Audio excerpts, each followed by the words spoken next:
Tri-insertion, l'objectif est de réaliser un seul parcours. Durant ce parcours, pour tout nouvel élément, on l'insère dans la liste des éléments déjà triés. Donc à nouveau, il nous faut un marqueur. Le marqueur que nous allons utiliser ici est un disque dur. Donc on commence par trier la première liste qui est composée uniquement de la première carte. La première carte étant toute seule, cette liste peut être considérée comme déjà triée.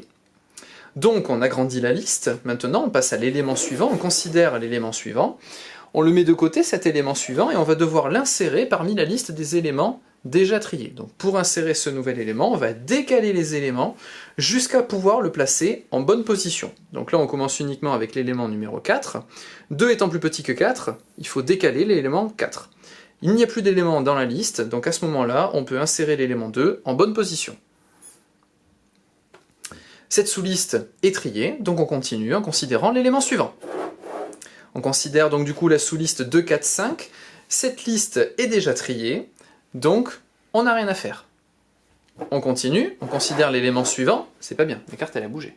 J'aime pas ça. On considère l'élément suivant qui est l'élément numéro 3. On le met de côté. Et on décale l'ensemble des éléments jusqu'à les placer correctement. Donc l'élément 5 étant supérieur à l'élément 3, on doit le décaler. L'élément 4 étant supérieur à l'élément 3, on doit le décaler. Et enfin, l'élément 3 peut s'insérer en bonne position parmi la liste déjà triée. La petite main est contente, se retire et considère l'élément suivant. Le dernier élément du tableau est mis de côté et on l'insère parmi la liste des éléments déjà triés. 5 est plus grand que 1, on le décale.